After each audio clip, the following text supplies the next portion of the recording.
हैं producer consumer problem.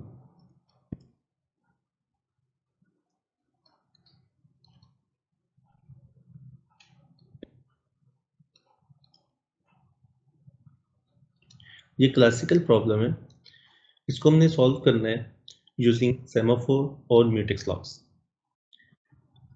Problem ये है कि हमारे पास दो थ्रेड्स हैं, thread number 0 and thread number 1। Thread number 0 जो है this is the producer thread, इसने कुछ प्रोड्यूस करना है।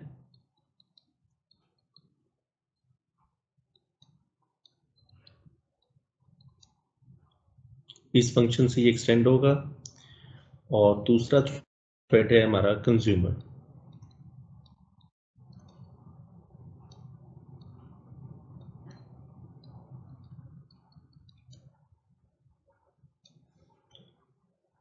प्रोड्यूसर थ्रेड डेटा सेंड करेगा कंज्यूमर थ्रेड को। एक्चुअली प्रोड्यूसर नाम इसलिए है कि ये कुछ प्रोड्यूस करेगा इन अ शेयर्ड बफर, और जो कंज्यूमर थ्रेड है ये शेयर्ड बफर को रीड करेगा और जो डाटा उसके अंदर होगा उसको कंज्यूम करेगा। कंज्यूम का मतलब है कि उसको यूज करे, से कुछ नंबर्स हैं उनका सम कैलकुलेट करना है या एवरेज कैलकुलेट करनी है या उनको डिस्प्ले करना है, तो इसका मतलब है कंज्यूम। और प्रोड्यूस का मतलब यह है कि वो डाटा शेयर्ड बफर में राइट करेगा।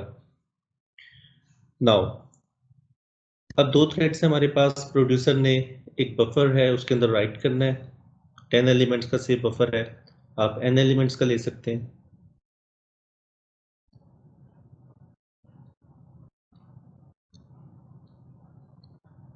इसका इंडेक्स डिफाइन कर देता हूं मैं।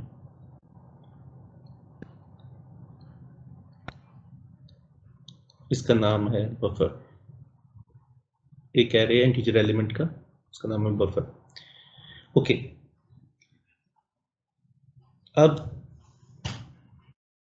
पाइप्स का जो मैकेनिज्म है वो हमने इम्प्लीमेंट करना है कि सिंक्रोनाइजेशन होनी चाहिए कि जिस ऑर्डर में डाटा राइट किया जाए बफर में उसी ऑर्डर में रिट्रीव हो। प्लस अगर बफर फुल है तो फर्दर राइट ना हो, और अगर बफर एम्प्टी है तो रीड ना हो, रीड की कॉल ब्लॉक हो जाए, यानी कि कंज्यूमर थ्रेड जो है वो वेट करे डाटा का। तो ये सारे चेक्स हमने देखे थे कि पाइप्स में इम्प्लीसिट है, और ये अब शेयर्ड मेमोरी पे या बफर पे हमने खुद अप्लाई करने हैं।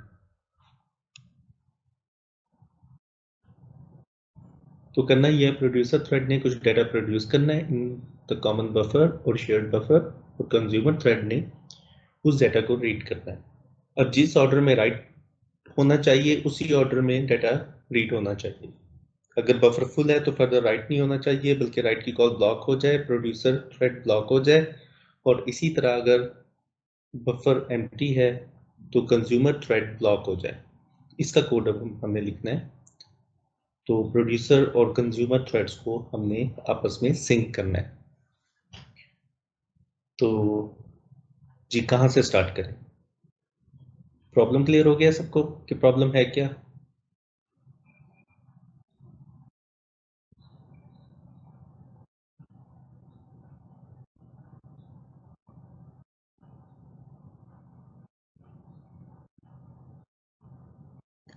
प्रॉब्लम क्लियर है?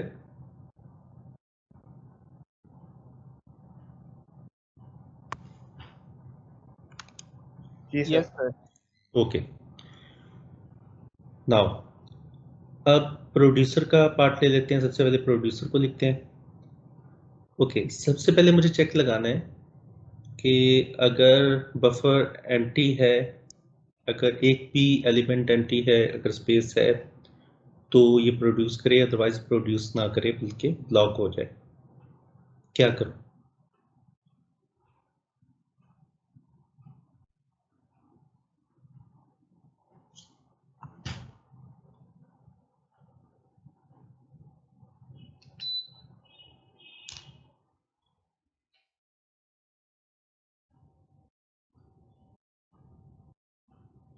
मैं कोई काउंट एक वेरिएबल ले लेता हूं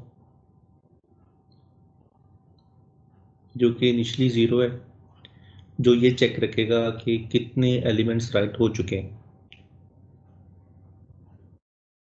तो हम यहाँ पर चेक लगाते हैं सबसे पहले कि while count is equal to 10, क्योंकि बफर की कैपेसिटी 10 है, 10 एलिमेंट्स की कैपेसिटी है। अगर काउंट 10 हो चुका है तो फिर इसका मतलब है कि अब कैपेसिटी नहीं है बफर में, अब फर्दर राइट नहीं होगा, तो वेट करें।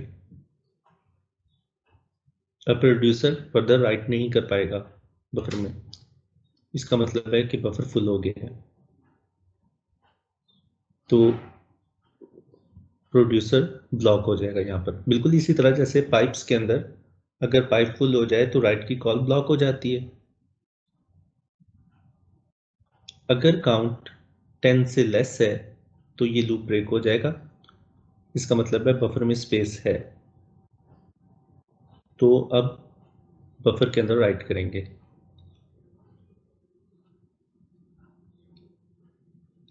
कोई इंडेक्स ले लेते हैं, किस इंडेक्स पर राइट करना है, हम कहते हैं कि जी इन, इसको भी 0 से इनिशियलाइज कर देते हैं, तो इन के अंदर हम राइट कर लेते हैं। क्या राइट करना है, वो डाटा जो आप सेंड करना चाहते हैं, जो कम्युनिकेट करना चाहते हैं। से मैं कोई भी डाटा, मैं कहता हूँ फंक्शन कॉल कर देता हूँ गेट डाटा का, ये डाटा प्रोवाइड करेगा हमें।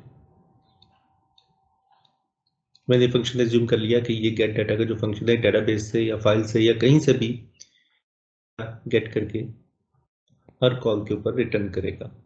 फाइन, अब इनको इंक्रीमेंट करना है, तो in is equal to in plus 1।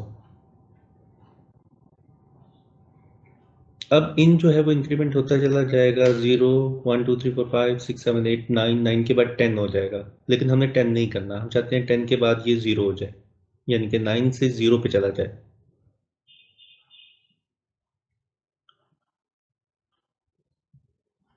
Limit है ना बफर की हमारी 0 से 9। सर तो भी इफ की कंडीशन लगाते हैं, अगर काउंट इक्वल टू 9 है तो वो 0 हाँ करते हैं। बिल्कुल, वो भी लग सकता है। हम आमतौर पे बिल्कुल आप ठीक कह रहे हैं, ऐसा भी हो सकता है, लेकिन हम अगर मॉड ले लें तो तब भी वही काम हो जाएगा, एक ही लाइन में हो गया काम वही। अब क्या होगा, इंक्रीमेंट की वैल्यू जब 9 से इन 9 प्लस 1 10 होगी तो मॉड 0 हो जाएगा, तो वो कभी भी 9 से एक्सीड नहीं होगी। ठीक ओके, है डाटा सर। राइट हो गया, डाटा राइट हो गया, इंडेक्स इंक्रीमेंट हो गया, और उसके बाद हम काउंट को प्लस प्लस कर देते हैं। काउंट को प्लस प्लस इसलिए करना है ताकि कंज्यूमर को पता चल जाए कि डाटा अवेलेबल हो चुका है। ओके, अब कंज्यूमर थ्रेड का पार्ट लिखते हैं हम। सबसे पहले हम यहाँ पर चेक लगाएंगे while if count, while count is equal to 0, इसका मतलब है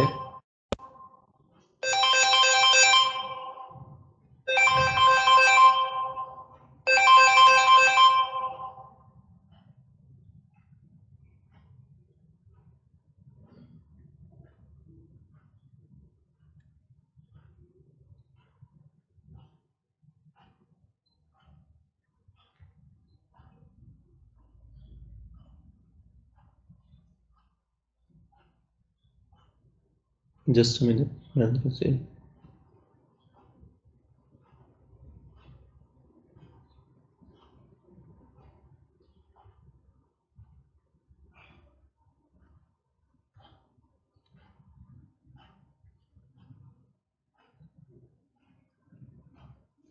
ओके। अगर काउंट इक्वल टू 0 है तो इसका मतलब है कि बफर एम्प्टी है, बफर के अंदर कुछ भी नया नहीं है, लिहाजा इसको रीड नहीं करना, तो कंज्यूमर थ्रेड ब्लॉक हो जाएगा। अगर काउंट की वैल्यू ग्रेटर देन 0 है तो इसका मतलब है कि उसमें एलिमेंट्स हैं, तो उसको रीड करना है, तो हम रीड करते हैं। रीड के साथ कंज्यूम भी करना है, कंज्यूम मीन्स कि आपने जो भी प्रोसेसिंग करनी है कर लें। अगर से हम कहते हैं कि हम डिस्प्ले करवा देते हैं, fine print F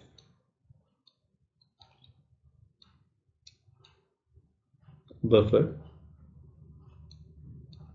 of index है आउट, एक इंडेक्स इसका अपना होगा, सेम इंडेक्स नहीं लेंगे क्योंकि दोनों सेम लोकेशन को पॉइंट नहीं कर रहे होंगे।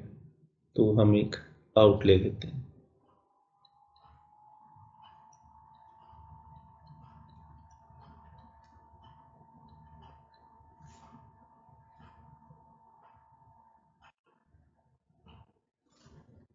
यहाँ तक कोई प्रॉब्लम? No sir. ओके, मेरी आवाज़ क्लियर आ रही है? Yes sir. अच्छा, मैं फिर भी एहतियातन जो नेट है स्विच कर लेता हूँ, क्योंकि जो PTCL है इसमें काफ़ी डिस्कनेक्शंस हैं।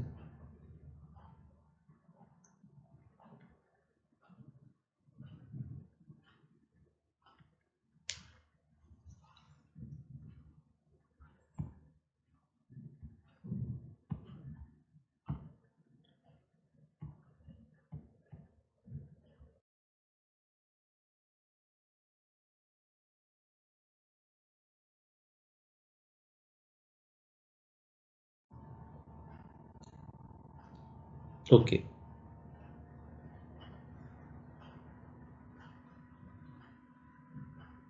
अब आउट इंडेक्स को प्लस करना है, बिल्कुल वैसे ही इंक्रीमेंट करना है, आउट +1 एंड मोर 10, और इसके बाद count minus minus minus minus, इसलिए कि सर ये डाटा वाइल कहीं के कंज्यूम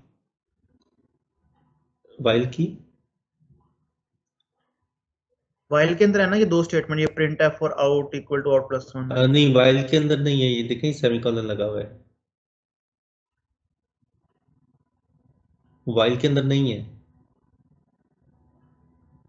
वाइल सिर्फ इतनी ही है, ओके सर। ठीक है, सेमीकोलन एंड पे लगा हुआ है ना, क्लियर है ये सेमीकोलन? जी सर ठीक।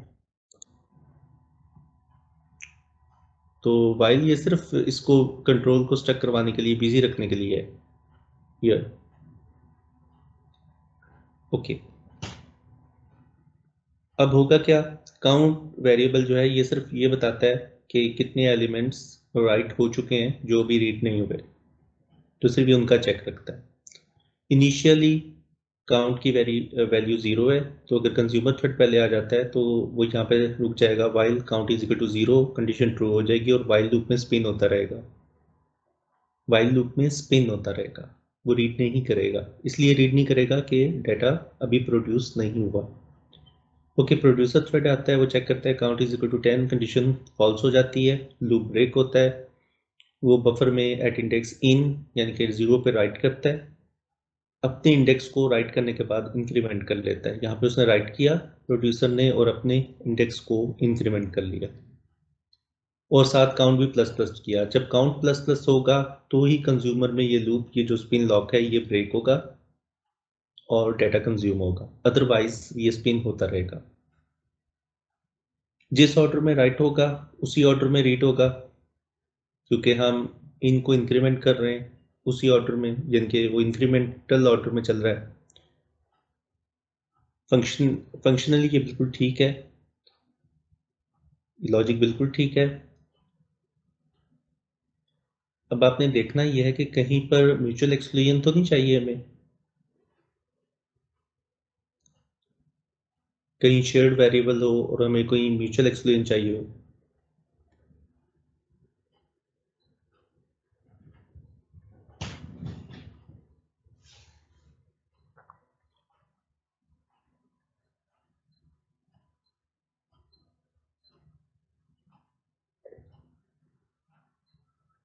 प्रोड्यूसर और कंज्यूमर दोनों कोड को देखकर बताएं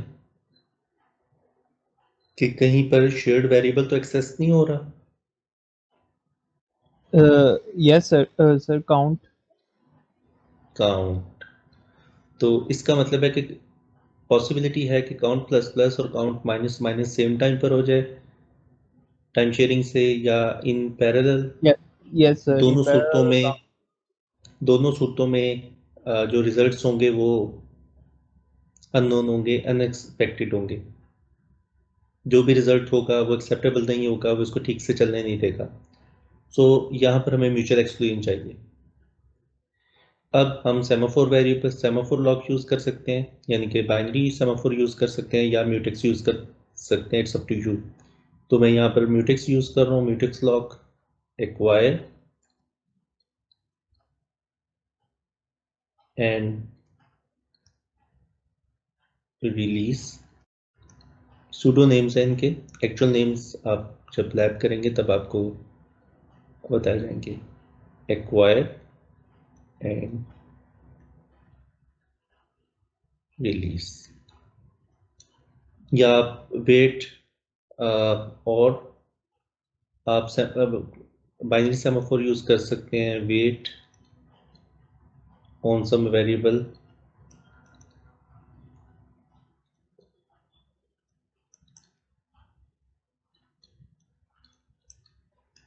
तो एस को यहाँ पर डिक्लेयर कर देते हैं, semaphore S is equal to 1। It's up to you कि आप म्यूटेक्स लॉक यूज करना चाहते हैं या बाइनरी सेमाफोर यूज करना चाहते हैं।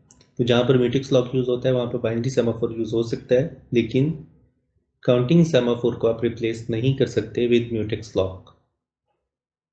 सर इनके दरमियान में हम वही यूज करेंगे जो म्यूचुअल हैं दोनों कोड्स के अंदर। हाँ जाहिर है जो म्यूचुअल है, देखें लॉक एस पे ही होगा इन दोनों का। यहाँ भी अगर मैंने सेमाफोर यूज करना हो तो मैं वेरिएबल सेम रखूंगा, सेमाफोर दैट इज एस। अगर मैं वेरिएबल चेंज कर देता हूँ तो फिर तो म्यूचुअल एक्सक्लूजन अचीव नहीं होगी। ये कोऑपरेटिंग प्रोसेसेस या थ्रेड्स है ना, इनके दरमियान सेम शेयर्ड वेरिएबल है तो लॉग भी सेम होगा। अगर वेरिएबल शेयर्ड है, वेरिएबल सेम है काउंट, तो लॉग भी सेम होगा, दैट इज एस। ओके, इसके अलावा कहीं म्यूचुअल एक्सक्लूजन चाहिए, कहीं और शेयर्ड वेरिएबल हो? नो सर, बाकी तो सर बफर ही है। तो बफर भी तो शेयर्ड है, तो बफर के यस बारे में सर। क्या कहते हैं आप? बफर शेयर्ड नहीं है? सर है पर उसे भी फिर सर इनसाइड ही हम लेके आएंगे। आप क्या कहते हैं? डू यू थिंक, आपको लग रहा है क्योंकि बफर तो नजर आ रहा है ना, देखें यहाँ पे राइट हो रहा है और यहाँ पे रीड हो रहा है। यस सर, यूज डिफरेंट है, उसने राइट करना है, उसने रीड करना है।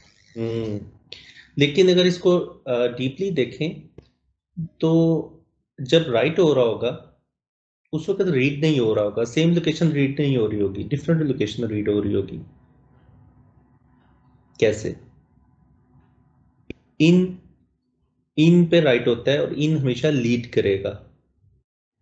ऐसा नहीं होगा कि इन पे राइट हो रहा है और इन ही रीड हो रहा है, ऐसा कभी नहीं होगा। अगर मैं इंडेक्स नंबर 0 के बारे में बात करूं, अगर हम इंडेक्स 0 को देखें तो रीडर यहाँ पे स्टक हो जाता है लूप में,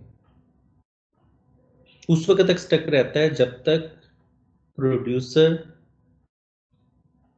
राइट करके काउंट को प्लस प्लस नहीं करता। काउंट प्लस प्लस होगा, डाटा प्रोड्यूस होगा, तभी कंज्यूमर रीड करेगा। तो प्रोड्यूसर और कंज्यूमर कभी भी सेम लोकेशन को एक्सेस नहीं कर रहे होंगे, प्रोड्यूसर लीड करेगा हमेशा। जिस लोकेशन को प्रोड्यूसर राइट कर रहा होगा at the same time consumer उस लोकेशन को रीड नहीं कर रहा होगा। तो देखने में लग रहा है कि बफर शेयर्ड है, बफर में राइटिंग हो रही है, एक तरफ रीड हो रहा है बफर, तो देखने में लग रहा है पेरेंटली कि रीड राइट का ऑपरेशन सेम टाइम पे परफॉर्म हो रहा है, लेकिन नहीं, एक्चुअली बफर एक वेरिएबल नहीं है, इसमें 10 एलिमेंट्स हैं। जो एलिमेंट राइट हो रहा होगा एग्जैक्टली वही एलिमेंट रीड नहीं हो रहा होगा सेम टाइम पर, डिफरेंट एलिमेंट रीड हो रहा होगा।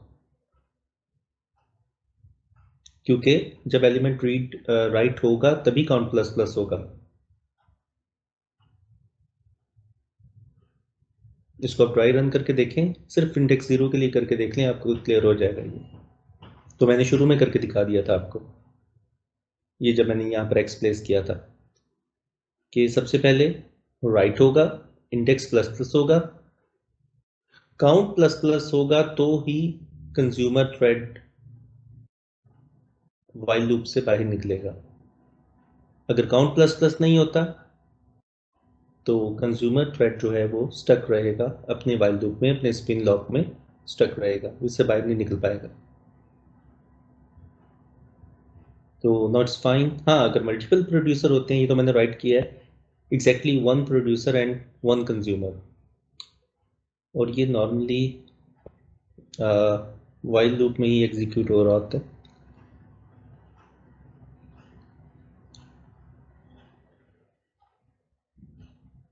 ओके, इसी तरह ये भी वाइल लूप में हो सकता है, या कंटिन्यूसली आपने लूप जो है वो आपने यहाँ पर नहीं लगाया होगा, तो लूप मेन थ्रेड में लगाया होगा, तो मल्टीपल थ्रेड्स एंटर हो रहे होंगे, एक ही बात है। अगर से दो प्रोड्यूसर हैं या एक से ज्यादा प्रोड्यूसर हैं, तो फिर ये इन जो है यहाँ इशू आ जाएगा। फिर दो प्रोड्यूसर्स के दरमियान इन जो है वो शेयर्ड वेरिएबल बन जाएगा, तो ये क्रिटिकल सेक्शन बन जाएगा। देखिए, दो प्रोड्यूसर है ना, देयर इज अ पॉसिबिलिटी कि दोनों सेम टाइम पर इनको इंक्रीमेंट कर रहे हो, इनको वैल्यू साइन कर रहे हो सेम टाइम पर, तो इनमें जो फाइनल वैल्यू राइट होगी वो अननोन होगी, अनएक्सपेक्टेड होगी, हमें नहीं पता वो क्या हो सकती। तो फिर हमें यहाँ भी म्यूटेक्स लॉक लगाना पड़ेगा इन अ केस के देयर आर मल्टीपल प्रोड्यूसर्स। अगर सिंगल प्रोड्यूसर है तो फिर आपको म्यूटेक्स लॉक अप्लाई करने की जरूरत नहीं है इन पर। सर ये वाला पॉइंट समझ नहीं आया। देखें, अभी हमने बात की, अभी हमने सोल्यूशन देखा है कि एग्जैक्टली वन प्रोड्यूसर है और वन ही कंज्यूमर है। ये फंक्शन है ना, इससे मैं जितने चाहे थ्रेड्स क्रिएट कर लूँ प्रोड्यूसर के, बिल्कुल ऐसे जैसे असाइनमेंट नंबर 2 में आपने देखा कि आप एक एरे को सम करने के लिए n number of threads create कर रहे थे, जो कि एक ही फंक्शन से एक्सटेंड हो रहे थे। इससे भी तो मैं मल्टीपल थ्रेड्स एक्सटेंड कर सकता हूँ ना, मैं दो थ्रेड्स एक्सटेंड कर देता हूँ प्रोड्यूसर फंक्शन से, तो क्या होगा, दोनों प्रोड्यूस कर रहे होंगे, यानी कि दोनों डाटा राइट कर रहे होंगे इस बफर में। तो प्रॉब्लम यहाँ पर आएगी कि दोनों थ्रेड सेम टाइम पर इन को वैल्यू साइन कर रहे हैं, यानी कि थ्रेड 1 भी इनको कोई वैल्यू साइन कर रहा है और थ्रेड 2 भी इनको वैल्यू साइन कर रहा है, और दोनों सेम टाइम पर साइन कर रहे हैं। तो फाइनल वैल्यू क्या होगी, वी डोंट नो। तो इसका मतलब है कि हम अलाउ नहीं करते कि दोनों सेम टाइम पे राइट करें इनके अंदर, तो यहाँ भी हमें म्यूचुअल एक्सक्लूजन चाहिए होगी। बल्कि हम ये भी नहीं चाहेंगे कि दोनों सेम लोकेशन को राइट करें, तो हमें म्यूचुअल एक्सक्लूजन में इस बफर की इस राइट प्रोसेस को भी म्यूचुअल एक्सक्लूजन में शामिल करना होगा।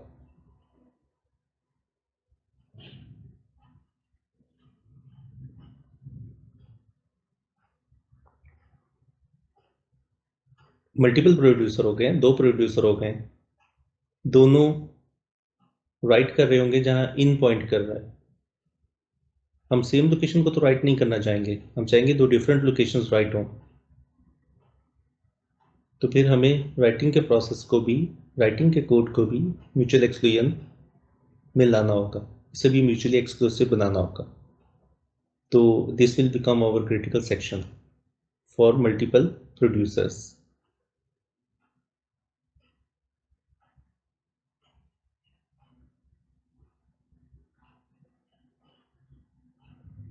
वही सिचुएशन बन जाएगी ना जैसे काउंट प्लस प्लस और count minus minus same time पे हो रहा है, वो तो ये दो डिफरेंट थ्रेड्स हैं, दो डिफरेंट फंक्शंस हैं एक्चुअली, और उनसे दो डिफरेंट थ्रेड्स बने हुए हैं। अगर एक ही फंक्शन से दो थ्रेड्स बने हो और वेरिएबल उन दोनों के दरमियान कॉमन हो, तो एक ही बात हो जाती है, वहां भी म्यूचुअल एक्सक्लूजन हमें चाहिए होती है। ओके, इसके अलावा बताएं कि आपको सिंगल प्रोड्यूसर और सिंगल कंज्यूमर के लिए प्रॉब्लम क्लियर हो गया? जी सर।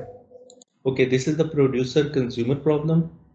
इनके प्रोड्यूसर थ्रेड प्रोड्यूस करता है बफर में कुछ, और कंज्यूमर थ्रेड बफर को रीड करता है और डाटा को कंज्यूम करता है। कंज्यूम का मतलब यह कि उसको डिस्प्ले करता है, उसके ऊपर कोई प्रोसेसिंग करता है, यानी कि जो भी डाटा को उसने यूज करना है वो उस तरह यूज करता है उसे। अब ये तो मैंने बात की है दो थ्रेड्स की, ये बिल्कुल इसी तरह दो डिफरेंट प्रोसेसेस भी हो सकते हैं, यानी कि दो इंडिपेंडेंट प्रोसेसेस हैं, उनके दरमियान शेयर्ड मेमोरी है। तो अब उस शेयर्ड मेमोरी के ऊपर चेक लगाने हैं अपने, ये बाउंड्स के भी यही वाले, ओवरफ्लो ना हो और जिस ऑर्डर में डाटा राइट किया जाए उसी ऑर्डर में रिट्रीव हो एंड सो ऑन। ये जितने भी चेक्स आपने लगाने हैं जो कि आपने यहाँ पे लगाए या वहाँ भी शेयर्ड मेमोरी पे भी लगा सकते हैं, बिल्कुल ऐसे ही लगेंगे जैसे आपने इस बफर पे चेक्स लगाए।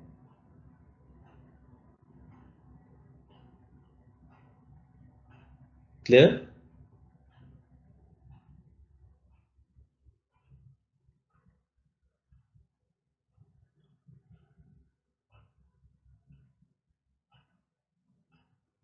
ओके,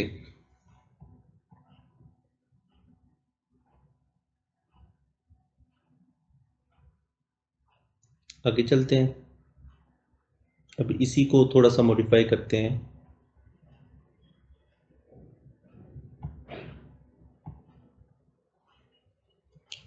अब इसमें जो हमने चेक्स लगाए हुए हैं, जो बाउंस चेक हैं कि हमारा एरे ओवरफ्लो ना हो, और ये जो चेक्स हैं ये हम काउंटिंग सेमाफोर से लगा सकते हैं।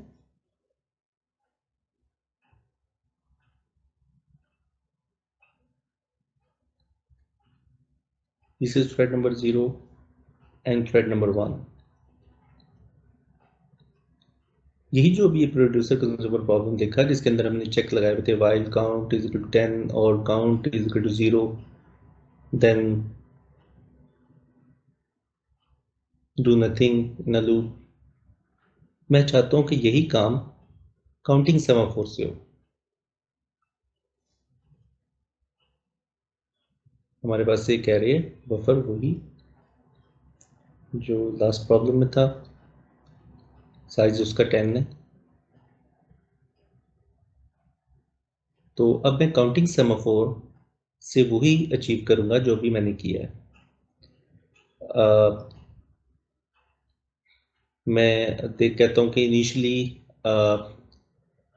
बफर इज एम्प्टी, तो कितने इंडेक्स इसके एम्प्टी हैं, कितनी स्पेसेस एम्प्टी हैं?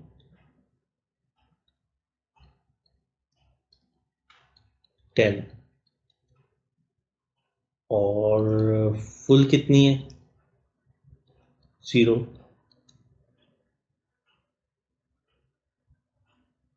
तो ये प्रोड्यूसर थ्रेड है,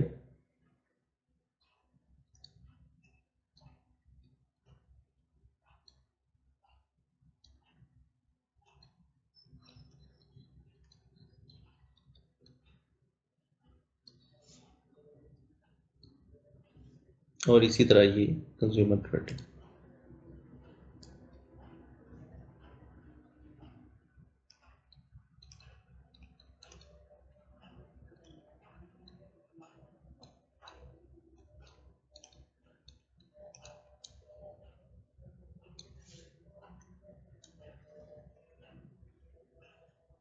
यहाँ पर अगर हम राइट करने से पहले वहाँ चेक करते थे कि while count is equal to 10 then wait. यहाँ पर अगर हम वेट कॉल करें, काउंटिंग सेमाफोर यूज कर रहे हैं, तो अगर हम वेट कॉल करें ऑन एम्प्टी, वेट की कॉल ब्लॉक हो जाएगी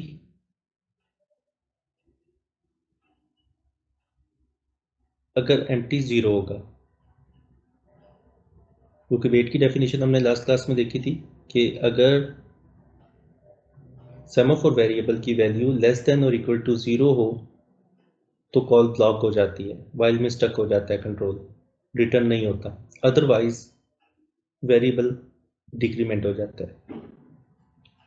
तो इसी तरह मैंने एम्प्टी को 10 से इनिशियलाइज किया है। दिस इज सेमाफोर वेरिएबल 10 से इसलिए इनिशियलाइज किया है कि हमारे बफर में 10 इंडेक्स हैं। बफर में जो कैपेसिटी है बफर की, दैट इज 10 एलिमेंट्स, इसलिए इसे 10 से इनिशियलाइज किया है। ओके, वेट का जो फंक्शन है वो चेक करेगा वेट ऑन एम्प्टी, यानी कि चेक करेगा कि क्या एम्प्टी वेरिएबल की वैल्यू 0 है। अगर 0 है तो वेट की कॉल ब्लॉक हो जाएगी, इसका मतलब है कोई स्पेस भी एम्प्टी नहीं है। अगर एम्प्टी की वैल्यू ग्रेटर देन 0 है तो वेट की कॉल अनब्लॉक होगी, और यहाँ पर हम बफर में राइट कर सकते हैं।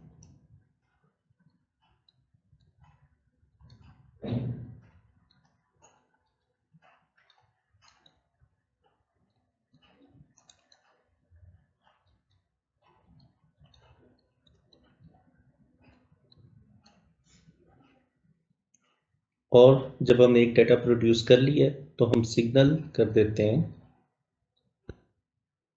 फुल को। सिग्नल का फंक्शन क्या करता है, ये सेमाफोर वेरिएबल को इंक्रीमेंट कर देता है, तो फुल इंक्रीमेंट हो जाएगा, जो कि इनिशियली 0 था अब वो इंक्रीमेंट होके 1 हो जाएगा। अब हम देखते हैं कंज्यूमर का पार्ट। कंज्यूमर थ्रेड सिर्फ उसी वक्त कंज्यूम करेगा, इसे तभी कंज्यूम करना चाहिए अगर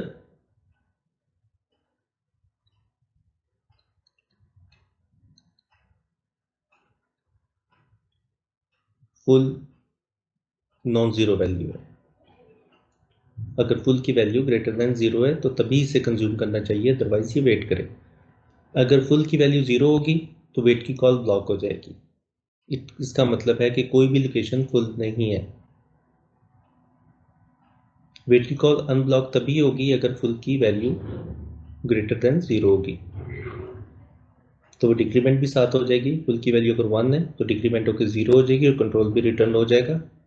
यहाँ पर कंज्यूमर जो है वो डाटा को कंज्यूम कर सकता है, प्रिंट एफ % t कॉमा जो भी यहाँ पर है बफर ऑफ आउट,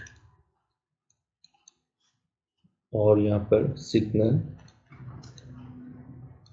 अब सिग्नल किसे करेंगे, क्योंकि लोकेशन रीड हो चुकी है, अब सिग्नल करना है हमने एम्प्टी को।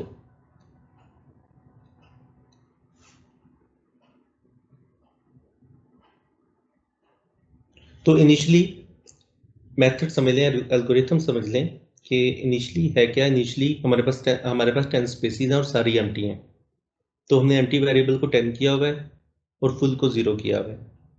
तो प्रोड्यूसर थ्रेड कुछ प्रोड्यूस करने से पहले देखता है कि कोई स्पेस एम्प्टी है।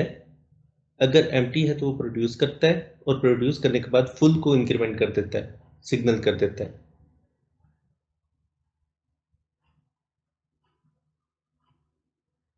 अब एम्प्टी का और फुल का अगर सम करें तो हमेशा 10 होगा। अब कंज्यूमर की बात करें तो कंज्यूमर कंज्यूम करने से पहले चेक करता है कि क्या कोई लोकेशन फुल भी है कि नहीं। फुल वेरिएबल को चेक करता है, अगर उसकी वैल्यू ग्रेटर देन 0 है तो वो अनब्लॉक होता है और डाटा कंज्यूम करता है, अदरवाइज वो वेट करता है, वेट की कॉल के अंदर।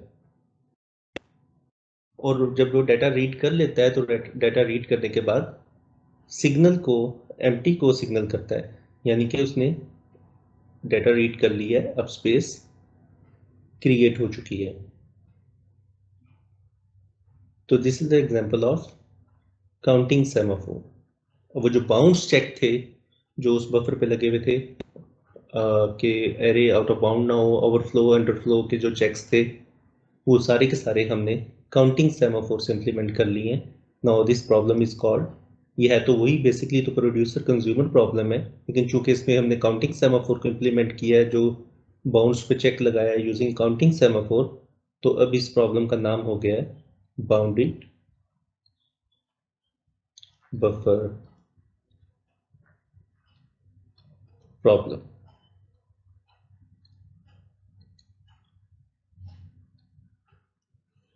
तो this is the bounded buffer problem. वही काम जो प्रोड्यूसर कंज्यूमर प्रॉब्लम में हो रहा था वो अब काउंटिंग सेमाफोर से हो रहा है, और now this problem is bounded buffer problem. ये दो क्लासिकल प्रॉब्लम्स थी जो अभी तक हमने की हैं। यहाँ तक देख लें। मीनवाइल मैं अटेंडेंस ले लेता हूँ।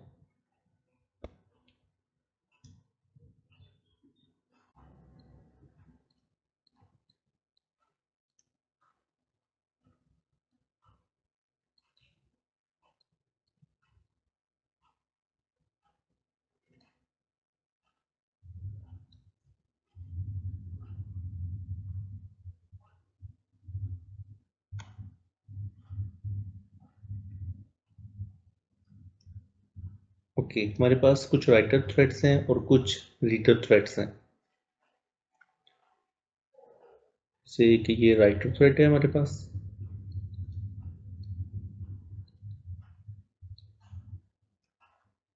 और ये रीडर थ्रेड है।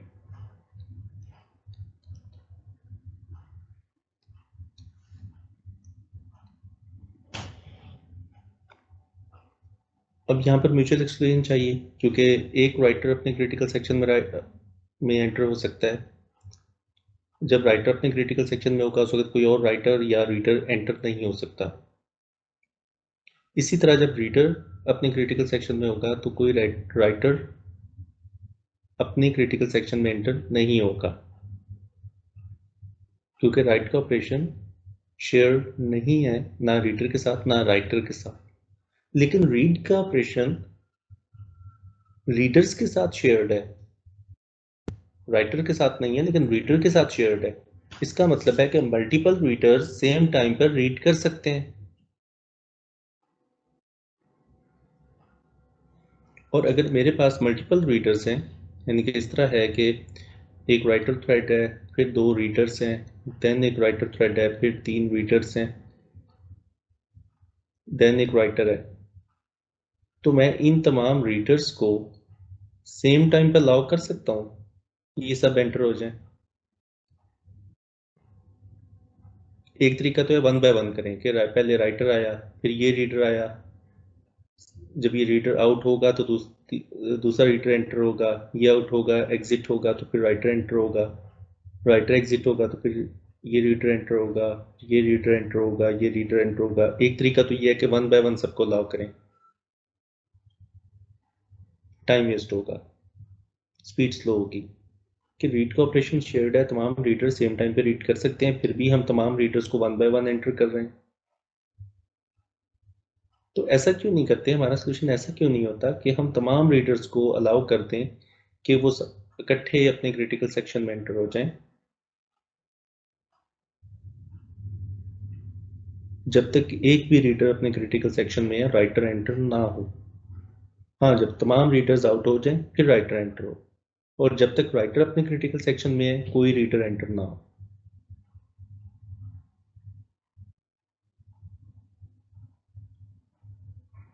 अगर मैं रीड राइट लॉक रखता हूँ, रीड राइट लॉक, इसका मतलब है कि एक जो भी राइटर आए वो सबसे पहले इस लॉक को एक्वायर करे,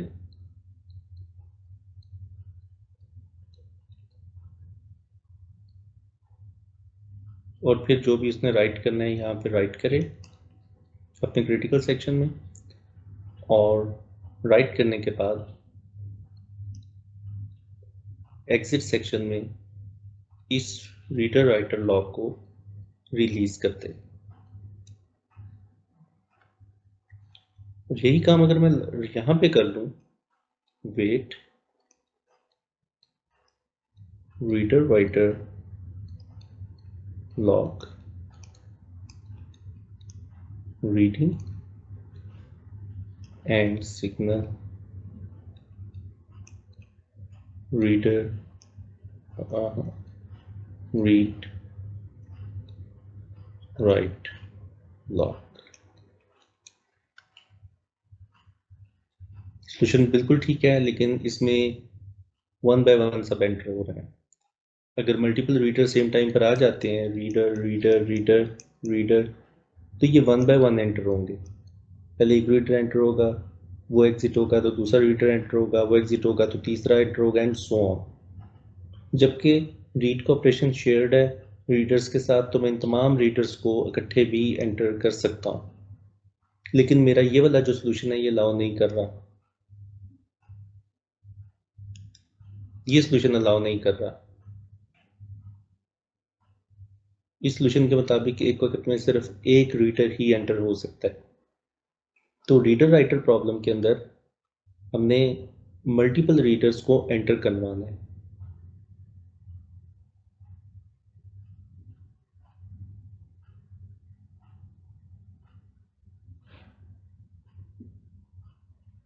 अगर एक रीडर अपने क्रिटिकल सेक्शन में है तो बाकी रीडर्स भी एंटर हो जाएं।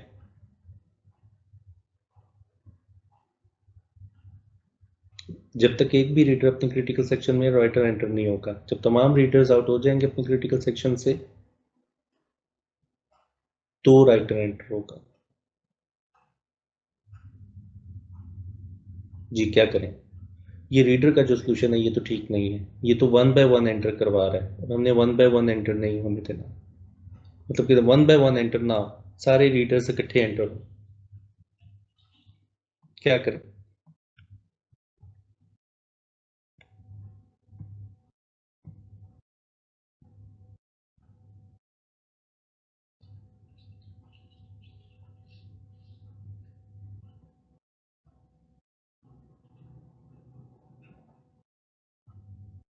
ये बोलें।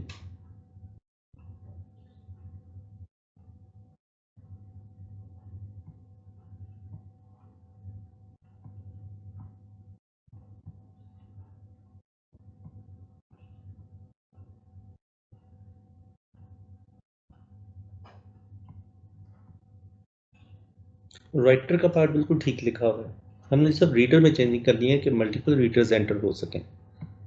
अभी 1 बाय 1 रीडर्स एंटर हो रहे हैं, तो कैसे रिस्ट्रिक्ट किया जाए?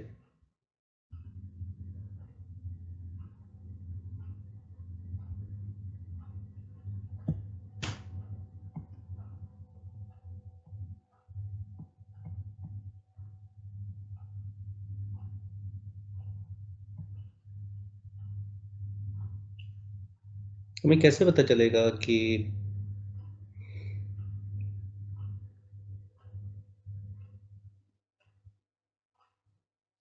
ओके हम कहते हैं कि जो पहला रीडर एंटर हो वो इस लॉक को एक्वायर करे, रीडर राइटर लॉक को, और जो आखिरी रीडर थ्रेड से आउट हो वो इस लॉक को रिलीज करे। तो हाउ वुड वी नो कि ये कौन सा रीडर है, ये पहला रीडर है या आखिरी रीडर है? कैसे पता चलेगा? सर एक काउंट ले लें, उसको प्लस प्लस करते जाएं। बिल्कुल, एक काउंट कर लेते हैं, एक काउंट ले लेते हैं, count is equal to 0। Fine, तो हम एक काम करते हैं कि सबसे पहले काउंट प्लस प्लस करते हैं और हम यहाँ चेक कर लेते हैं कि इफ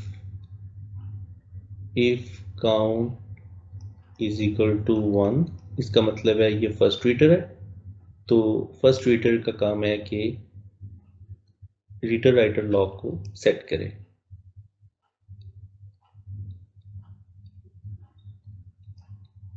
बिल्कुल ठीक है। और उसके बाद जितने भी सब्सिक्वेंट रीडर्स होंगे वो इस काउंट को, इस लॉक को सेट नहीं करेंगे, बल्कि वो डायरेक्टली अपने क्रिटिकल सेक्शन में आ जाएंगे और रीडिंग करेंगे। और जाते हुए हम काउंट माइनस माइनस करते हैं और चेक कर लेते हैं कि if count is equal to 0, इसका मतलब है कि वो लास्ट रीडर था और लास्ट रीडर जो होगा वो रिलीज करेगा इस लॉक को।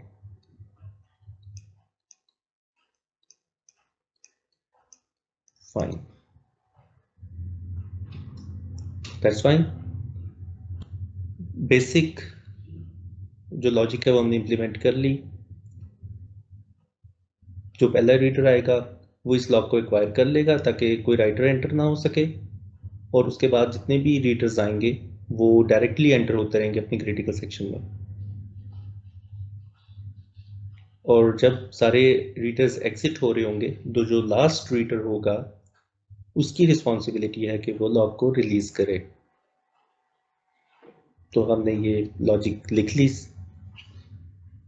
अब यहाँ पर देखना है कि यहाँ पर कोई कहीं पर म्यूचुअल एक्सक्लूजन तो नहीं रिक्वायर्ड।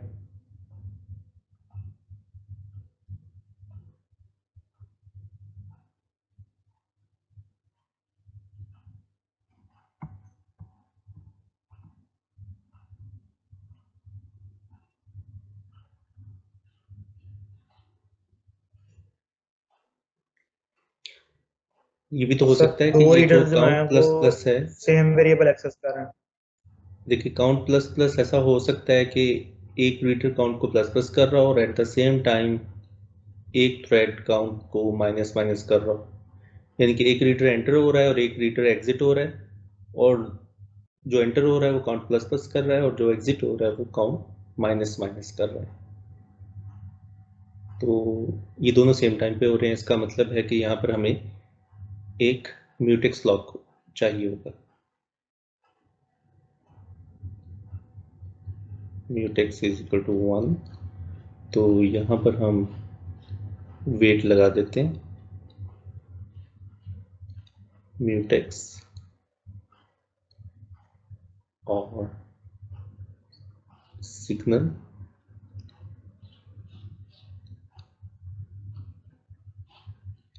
म्यूटेक्स, और यहाँ भी हमें यही काम करना होगा, वेट म्यूटेक्स एंड इफ से पहले हियर सिग्नल म्यूटेक्स। ओके, अब देखें, अब ये ठीक है।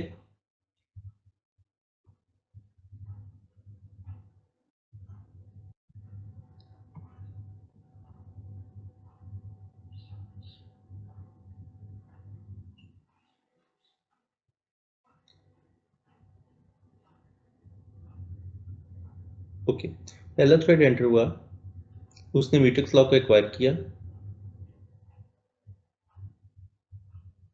काउंट प्लस प्लस किया, म्यूटेक्स लॉक को रिलीज किया। अभी म्यूटेक्स लॉक को रिलीज ही किया था कि एक और कॉन्टेक्स्ट स्विच हो गया और एक और रीडर एंटर हो गया। अभी कंडीशन चेक नहीं की थी उसने।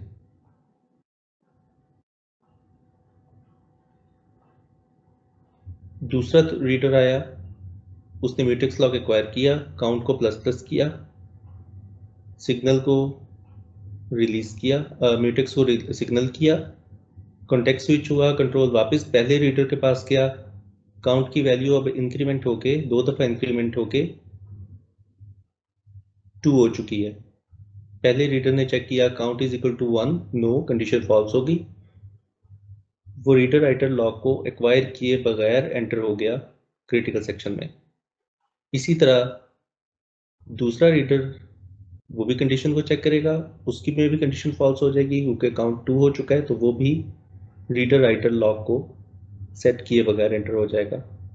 अब रीडर राइटर लॉक सेट नहीं है और 2 रीडर रीड कर रहे हैं, इसका मतलब है कि अब अगर राइटर आता है तो राइटर अपना लॉक सेट करके एंटर हो सकता है, तो यहाँ तो वायलेशन आ गई।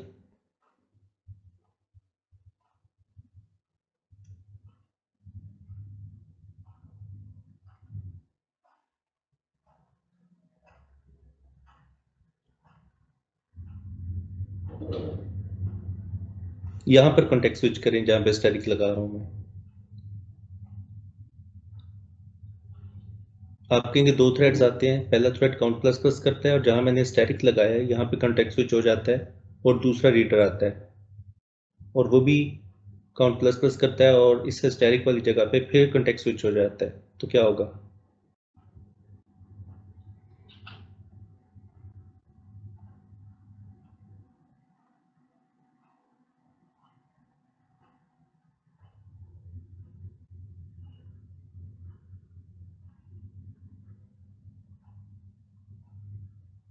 सर इससे इफ कंडीशन ट्रू नहीं होगी। इससे कभी भी इफ कंडीशन ट्रू नहीं होगी और लॉक सेट नहीं होगा, और लॉक सेट किए बगैर सारे रीडर्स अपने क्रिटिकल सेक्शन में होंगे, और लॉक सेट नहीं है इसका मतलब है कि राइटर भी एंटर हो सकता है और राइटर भी अपने क्रिटिकल सेक्शन में होगा और राइटर और रीडर दोनों अपने क्रिटिकल सेक्शन में होंगे और म्यूचुअल एक्सक्लूजन वायलेट हो जाएगी। तो it is the bad solution of critical section problem, क्योंकि इसमें म्यूचुअल एक्सक्लूजन वायलेट हो रही है। अब इसको हमने ठीक करना है। इसका मतलब यह है कि अगर हम इस म्यूटेक्स लॉक को यहाँ पर रिलीज ना करें बल्कि लॉक सेट होने के बाद रिलीज करें तो प्रॉब्लम सॉल्व नहीं हो जाएगा। हम इसे यहाँ रिलीज ना करें, यहाँ रिलीज ना करें इसे,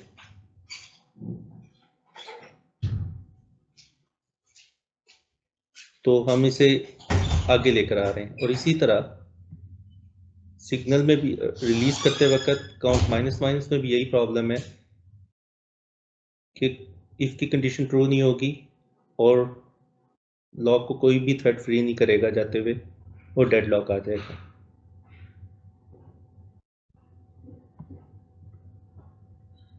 तो हम इसको चेंज कर रहे हैं, ये लॉक यहां पर रिलीज होगा, सिग्नल म्यूटेक्स, और इसी तरह ये वाला जो लॉक है ये यहां पर रिलीज होगा, signal and mutex.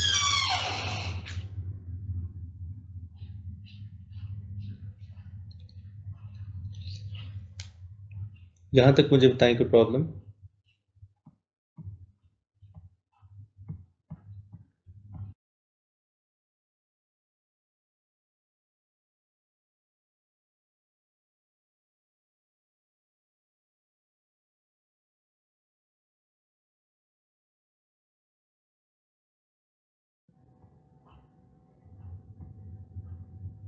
No, it's a valid solution. अब कॉन्टेक्स्ट स्विच दरमियान में हो भी जाए, कहीं भी हो जाए, तो दूसरा थ्रेड एंटर नहीं हो सकेगा। तो अब पहला थ्रेड जो है वो कंडीशन को जरूर चेक करेगा, एक दफ़ा कंडीशन जरूर चेक होगी। जो भी फर्स्ट थ्रेड होगा, फर्स्ट रीडर होगा, वो इस लॉक को एक्वायर करेगा, और जो लास्ट रीडर होगा वो जाते हुए इस लॉक को रिलीज करेगा। तो प्रॉब्लम ये आ रहा था कि हमें आइडेंटिफाई करने में प्रॉब्लम आ रही थी कि फर्स्ट रीडर कौन सा है या लास्ट रीडर कौन सा है। तो हमने क्या किया, यहाँ पे क्यू मेंटेन कर लिया। जो पहले एंटर होगा उसे हमने कह दिया कि this is the first reader, और जो लास्ट जो में एग्जिट होगा that is the last reader.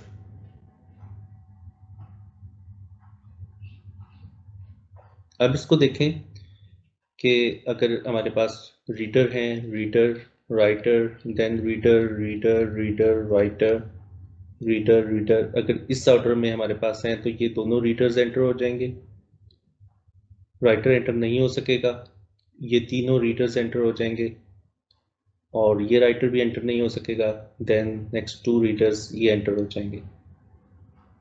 तो 7 रीडर्स हमारे रीड कर रहे होंगे एट द सेम टाइम, और 2 रीडर्स जो हैं वो बाहर वेट कर रहे हैं।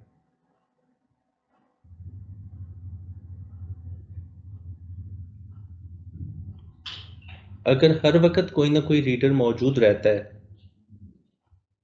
हर वक्त कोई ना कोई रीडर मौजूद रहता है, यानी कि पहले रीडर्स के एग्जिट होने से पहले नया रीडर एंटर हो जाता है और फिर बाकी एग्जिट होते हैं। हर वक्त कोई ना कोई रीडर अपने क्रिटिकल सेक्शन में मौजूद रहता है, रीडिंग करता रहता है यहाँ पर। तो राइटर कभी भी अपने क्रिटिकल सेक्शन में एंटर नहीं हो पाएगा। अगर हर वक्त कोई ना कोई रीडर अपने क्रिटिकल सेक्शन में मौजूद रहता है तो राइटर कभी भी अपने क्रिटिकल सेक्शन में एंटर नहीं हो पाएगा इस सॉल्यूशन के तहत। तो राइटर स्टार हो जाएगा। तो इस सॉल्यूशन के अंदर, इस रीडर राइटर प्रॉब्लम के अंदर, इसको हम नाम दे रहे हैं this is the reader writer problem 1। इसके अंदर रीडर थ्रेड को प्रायोरिटी है, जबकि राइटर, हमने देखा कि जब भी प्रायोरिटी आएगी स्टारवेशन आएगी, तो राइटर थ्रेड स्टार होता है इसमें। तो this is the reader writer problem 1।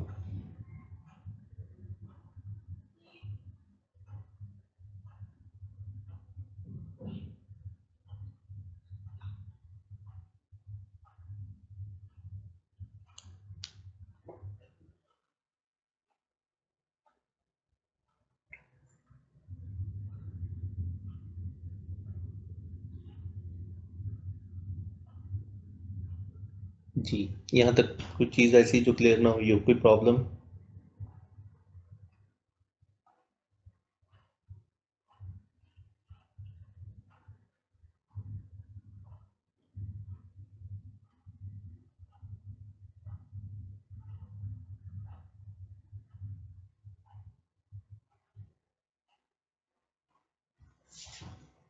ये तो था रीडर राइटर प्रॉब्लम 1।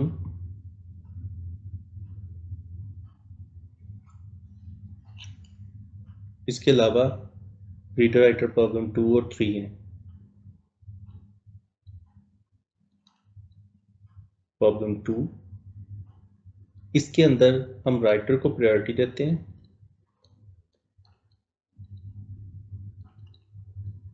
और जिसकी वजह से जो रीडर थ्रेड्स हैं वो स्टार होते हैं।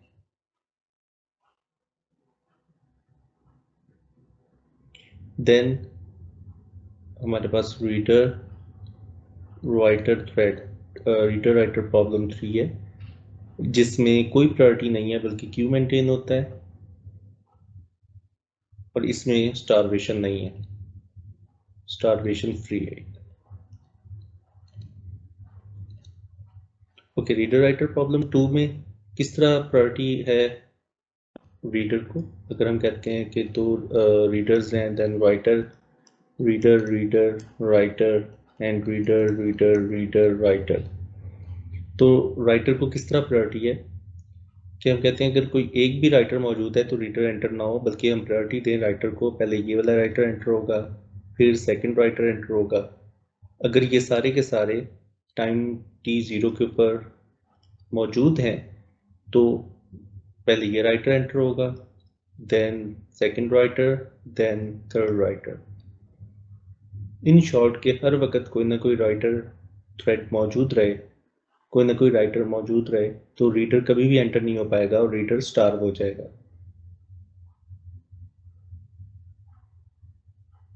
तो रीडर राइटर प्रॉब्लम 3 के अंदर हमने ये किया कि हमने स्टारवेशन को इस तरह ख़त्म किया कि हमने वही, मैं एग्जांपल ले रहा हूँ, 3 रीडर्स, देन राइटर्स, फिर 2 रीडर्स, फिर राइटर और फिर 3 रीडर। इसमें हमने कहा कि हम क्यू मेंटेन करते हैं। हमने कहा जब तक राइटर नहीं आता, जितने रीडर हैं उन सबको जाने दें, ये सब इकट्ठे चले जाएंगे। राइटर आ गया, राइटर तो अकेला जाएगा। ओके, इस राइटर से लेकर नेक्स्ट राइटर तक जितने रीडर्स हैं इन सबको इकट्ठा एंटर कर देंगे हम, ये सब इकट्ठे एंटर हो जाएंगे। फिर राइटर एंटर होगा और उस राइटर के बाद जितने रीडर्स हैं अगले राइटर तक वो सब इकट्ठे एंटर होंगे। तो अब हमने क्यू मेंटेन कर लिए। तो जितने भी कंसेक्टिव रीडर्स हैं लाइन में, क्यू में, वो सब इकट्ठे एंटर हो सकते हैं। यानी कि एक राइटर से लेकर दूसरे राइटर के आने तक दरमियान में जितने रीडर्स हैं वो सब इकट्ठे एंटर हो सकते हैं। अब स्टारवेशन नहीं है। तो हमने जो सोल्यूशन देखा है वो रीडर राइटर प्रॉब्लम 1 का है। उसमें थोड़ी सी मॉडिफिकेशन करके हम 2 और 3 बना सकते हैं सोल्यूशन।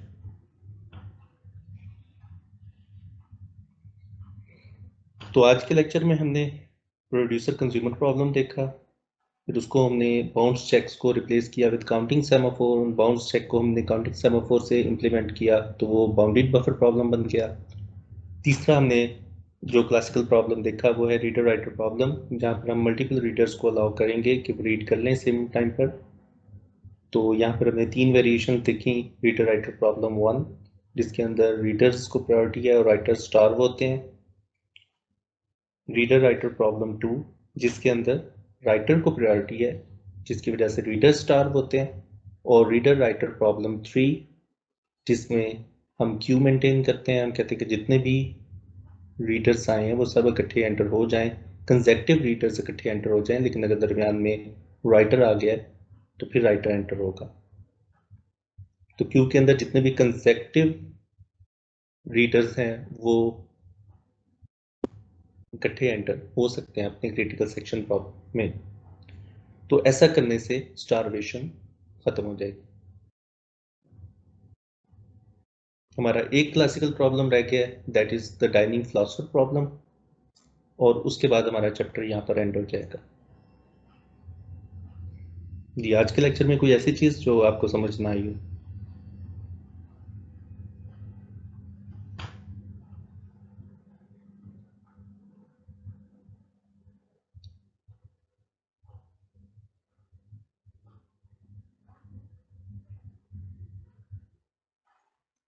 क्लियर है?